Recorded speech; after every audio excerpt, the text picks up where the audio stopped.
Muy buenas tardes, espero se encuentren bien. Vamos a continuar con las lecturas que tenemos pendientes, o la lectura que tenemos pendiente de la maravillosa historia de Peter Schlemihl, para estos complementos que hacemos con el fin de que ustedes puedan tejer mientras escuchan un poco de lectura en voz alta. Entonces vamos a continuar con nuestra historia de Peter Schlemihl, escrita por Bon Chamizo e ilustrada por Komoto, el ilustrador argentino que les he venido mostrando hasta el día de hoy. Entonces vamos a empezar con nuestra lectura.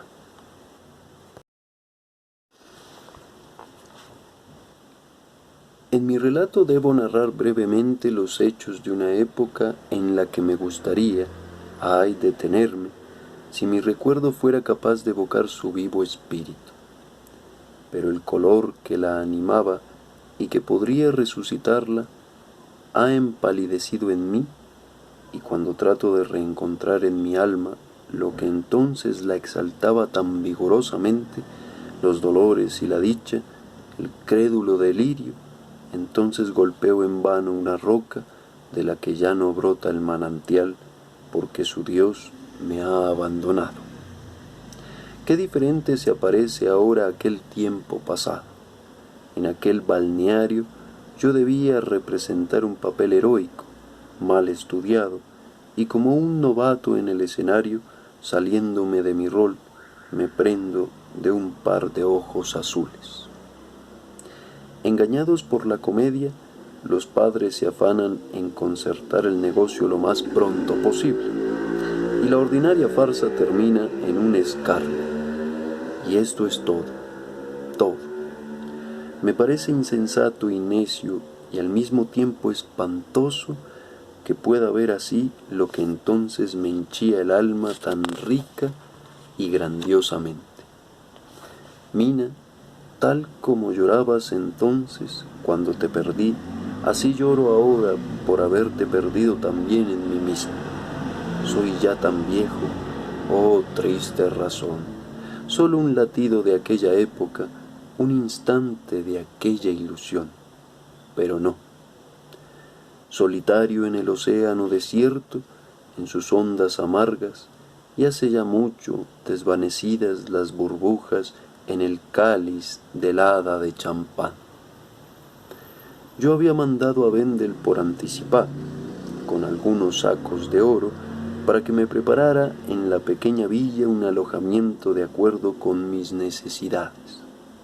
Repartió allí mucho dinero, refiriéndose en términos algo vagos al noble extranjero a quien servía, puesto que yo deseaba que no se conociese mi nombre, lo cual hizo que aquellas buenas gentes se hicieran algunas ideas un poco extravagantes. Una vez que la casa estuvo lista para acogerme, Vendel vino en mi búsqueda y emprendimos el viaje hacia ella. Cosa de una hora antes de llegar a nuestro destino, en una planicie soleada, una muchedumbre vestida de fiesta nos detuvo. El coche se paró. Se oyó música, repique de campanas y cañonazos. Un fuerte viva rompió el aire y ante la portezuela de la carroza un grupo de muchachas de extraordinaria belleza, vestidas de blanco, fueron eclipsadas por la única, como las estrellas cuando aparece el sol. Esta dio un paso adelante de sus hermanas, destacando su alta y delicada figura, y arrodillándose ante mí, púdicamente sonrojada, me presentó sobre una almohadilla de seda una corona trenzada de laurel, olivo y rosas, al tiempo que dijo unas palabras acerca de majestad, reverencia y amor que yo no comprendí, pero cuyo sonido encantador y argentino embriagó mi oído y mi corazón. Tuve la impresión de que ya antes se me había presentado esta aparición celestial. El coro irrumpió cantando las alabanzas de un buen rey y la felicidad de su pueblo. Y esta escena, querido amigo, a pleno sol. Ella seguía arrodillada a 2 pasos de mí y yo, sin sombra, no podía saltar sobre tal abismo para arrodillarme a mi vez delante de aquel ángel. Oh, ¿qué no hubiera dado entonces a cambio de una sombra?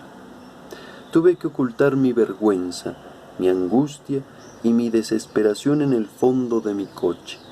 Por fin Bendel reaccionó por mi cuenta y saltó del coche por el otro lado. Le llamé para que volviera y sacándola del estuche que tenía a mano, le entregó una rica diadema de diamantes, que estaba originalmente destinada a adornar a la bella Fanny. Él se adelantó y hablando en nombre de su señor, dijo que éste no quería ni podía aceptar tales veneraciones y que debía de tratarse de un error, pero que sin embargo agradecía a los buenos habitantes de esta ciudad su benevolencia. Mientras hablaba, apartó de su lugar la corona que me ofrecían, poniendo en su lugar la diadema. Entonces ofreció respetuosamente su mano a la bella para que se levantara, y con un gesto hizo que se alejaran el clero, los magistrados y todas las delegaciones. Nadie debía acercarse más. Hizo que la muchedumbre se apartara para dar paso a los caballos, volvió al coche y continuamos el viaje a galope tendido hacia la villa, pasando bajo un arco de ramas y flores. Los cañones no cesaban de disparar. El coche se detuvo frente a mi casa y rápidamente franqueé la puerta, abriéndome paso por entre la multitud que se había reunido con ganas de verme. Bajo mis ventanas el pueblo gritaba vivas y yo hice llover dobles ducados a través de ellas. Por la noche la ciudad se iluminó. Yo seguía sin conocer el significado de todo aquello y no sabía por quién se me había tomado. Mandé a Rascal para que se informara. Consiguió enterarse de que habían llegado noticias afirmando con seguridad que el buen rey de Prusia viajaba por el país bajo el nombre de un conde, de que habían creído reconocer a mi ayudante, quien les había revelado nuestro incógnito, y en fin, de que la alegría del pueblo había sido inmensa al tener la certeza de albergarme en su villa. Ahora todos comprendían que, puesto que yo deseaba mantener el más riguroso incógnito, habían hecho mal en levantar el velo tan indiscretamente. Y puesto que mi enojo había sido tan clemente, debía excusarlos teniendo en cuenta su buena intención. Mi bribón encontró la cosa tan divertida que con palabras severas hizo todo lo posible por confirmar momentáneamente a las buenas gentes en su creencia. Me hizo un relato muy cómico y al ver que eso me hacía gracia, incluso se jactó de la picardía cometida. Debo confesarlo, me sentí halagado de que me confundieran con una cabeza venerada. Para la noche siguiente hice preparar una fiesta bajo los árboles que sombreaban la parte delantera de mi casa e invité a ella a toda la ciudad. El poder secreto de mi bolsa, los esfuerzos de Bendel y la rápida imaginación de Rascal lograron incluso vencer al tiempo.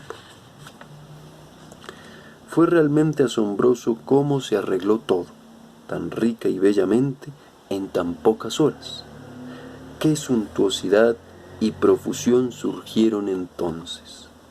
Aún la ingeniosa iluminación estaba tan inteligentemente distribuida que yo me sentí del todo seguro.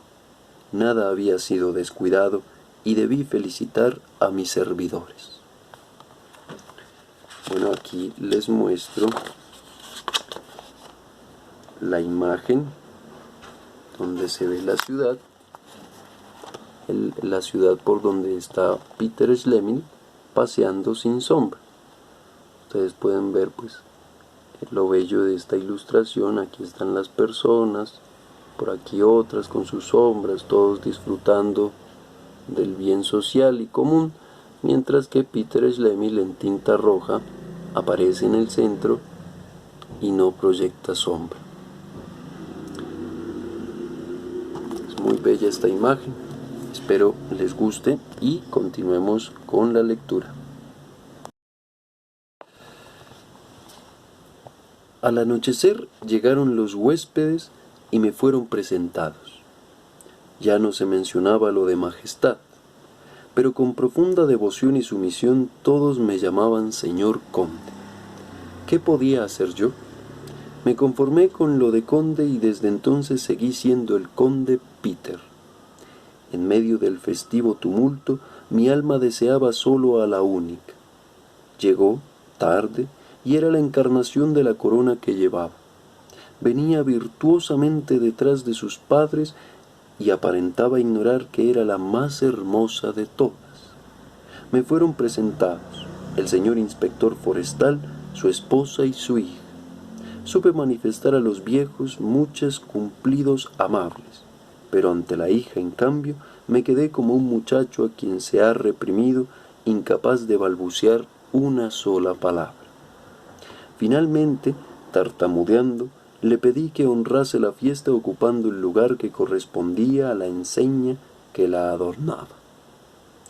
Ella, avergonzada y con una mirada conmovedora, pidió indulgencia.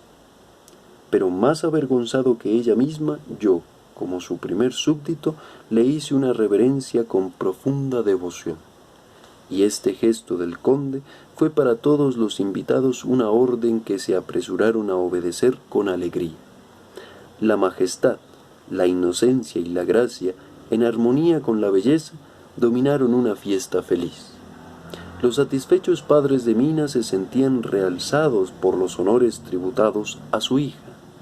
Yo mismo me sentía en un estado de embriaguez indescriptible. Hice meter dentro de 2 fuentes todo lo que me quedaba de las joyas que anteriormente había comprado para deshacerme del incómodo oro, todas las perlas y piedras preciosas, y a la hora de la cena, en nombre de la reina, las ofrecí a sus amigas y a todas las damas. Durante todo este tiempo y sin interrupción, se arrojaba oro al pueblo regocijado al otro lado de la empalizada. A la mañana siguiente, Vendel me comunicó que las sospechas que tenía hacía tiempo respecto a la honradez de Rascal se habían convertido en certidumbre, puesto que la víspera había sustraído sacos repletos de oro. Dejémosle ese pequeño botín al pobre bribón, respondí. Si regalo a todos con largueza, ¿por qué no también a él? Ayer me sirvió, tal como me sirvieron todos aquellos que contrataste, haciendo posible la celebración alegre de una fiesta feliz. No se volvió a hablar del asunto. Rascal siguió siendo el primero de mis servidores, pero Vendel, en cambio, era mi amigo y confidente. Este se había acostumbrado a concebir mi riqueza como inagotable, sin interesarse por su procedencia. Antes bien me ayudaba, siguiendo mis propias inclinaciones, a inventar ocasiones de ostentarla y maneras de despilfarrar el oro. De aquel desconocido, de aquel furtivo de rostro pálido, él solo sabía lo siguiente: que únicamente con su ayuda podía ser yo liberado de la maldición que pesaba sobre mí, y que, pese a ser mi única esperanza, le temía.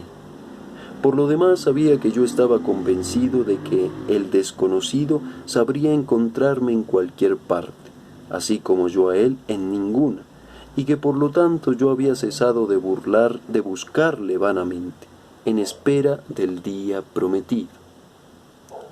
La suntuosidad de mi fiesta y mi comportamiento en ella confirmaron entre los crédulos habitantes de la villa durante un tiempo la opinión que se habían formado. Pero pronto se dedujo de los periódicos que todo el fabuloso viaje del rey de Prusia no había sido más que un rumor sin fundamento. Sin embargo, yo era un rey, y un rey tenía que seguir siéndolo a pesar de todo. Era además uno de los más ricos y magníficos monarcas que pudieran existir, solo que no se sabía exactamente cuál. El mundo nunca ha tenido razones para quejarse de escasez de monarcas, y mucho menos en nuestros días, y las buenas gentes, que no habían visto a ninguno con sus propios ojos, apostaron con la misma suerte que era ora el uno, ora el otro, pero el conde Peter seguía siendo el mismo.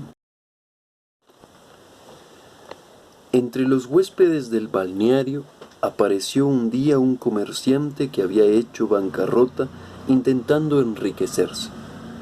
Gozaba de una estimación general y proyectaba una sombra amplia, aunque un poco pálida. Quería hacer ostentación de las riquezas que había acumulado y se le ocurrió incluso competir conmigo. Yo recurrí a mi bolsa y en poco tiempo puse al pobre diablo en tal situación que para salvar su reputación debió declararse nuevamente en bancarrota y huir a través de la montaña. Así me desprendí de él. He sido el instigador de tantos holgazanes y vagos en esa comarca.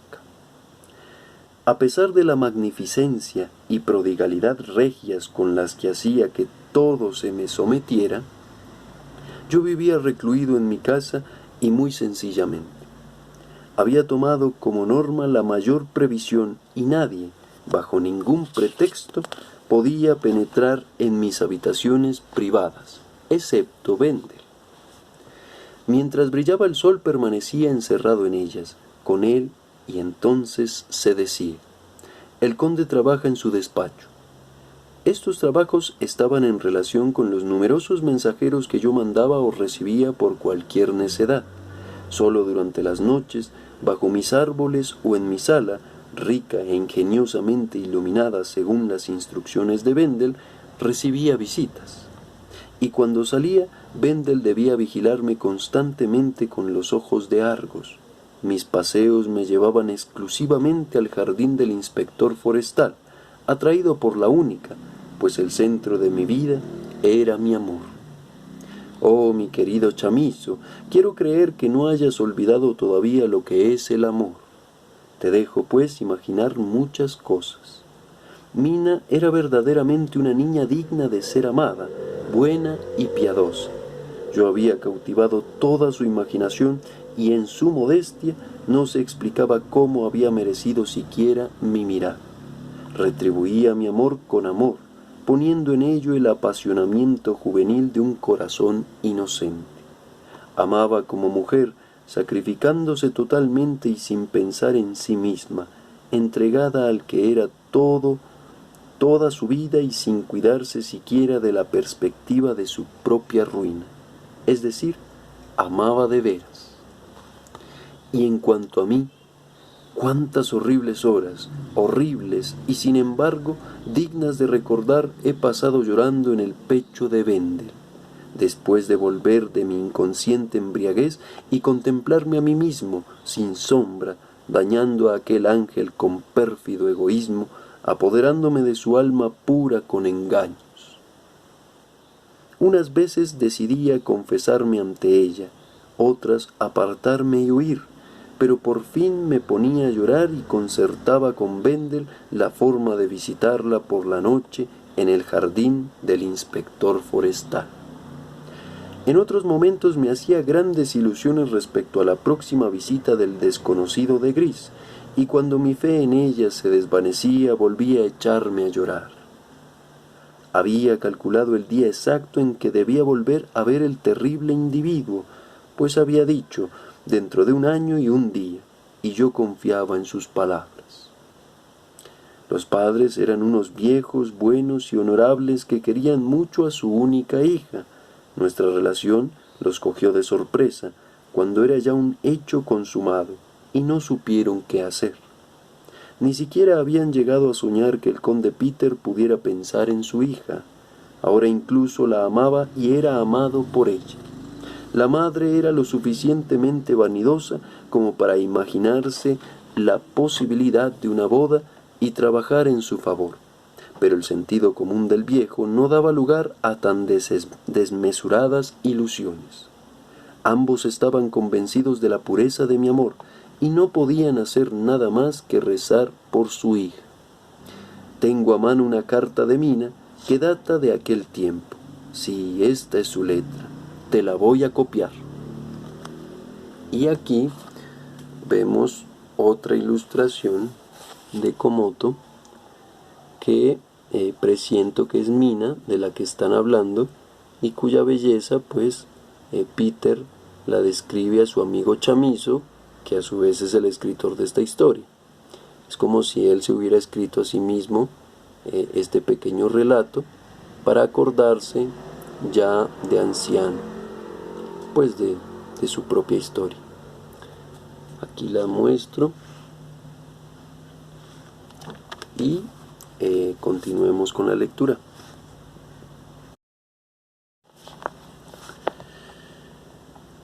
Soy una niña débil y tonta, y me imagino que mi amado, porque le quiero tanto, no querrá herir a una pobre muchacha. Ah, tú eres tan bueno, tan indeciblemente bueno. Pero no me interpretes mal. No debes sacrificar nada por mí. No debes desear sacrificar nada por mí. Oh, Dios mío, llegaría a odiarme si tú hicieras eso. No, tú me has hecho infinitamente feliz. Me has enseñado a amarte. Vete, pues mi destino sabe que el conde Peter no me pertenece a mí, sino al mundo. Estaré orgullosa cuando oiga, así ha sido él, esto se debe a él, allí le han adorado, allá le han venerado. Mira, cuando pienso en esto me enfado contigo, porque al lado de una niña tonta olvidas su alto destino.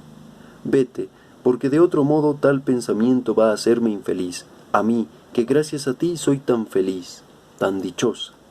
¿No he tejido en tu vida también una rama de olivo y un capullo de rosa, tal como en la corona que me encomendaron presentarte? Te tengo en el corazón, mi querido, no temas separarte de mí. Moriré, ay, moriré tan indeciblemente dichosa por ti. Imagínate cómo estas palabras me traspasaron el corazón. Le expliqué que yo no era lo que la gente suponía, sino solamente un hombre rico e infinitamente desdichado, que sobre mí pesaba una maldición y que esto debía ser el único secreto entre nosotros, porque aún tenía alguna esperanza de que se desvaneciera. Le hice saber que este era el veneno de mis días, pensar que pudiera arrastrarla conmigo al abismo, a ella que era la única luz, la única dicha y la única razón de mi vida. Entonces ella se echó a llorar, viéndome tan desgraciado. Ah, qué buena y cariñosa era. Por ahorrarme una lágrima, se hubiera sacrificado con toda alegría. Sin embargo, ella estaba lejos de interpretar correctamente mis palabras.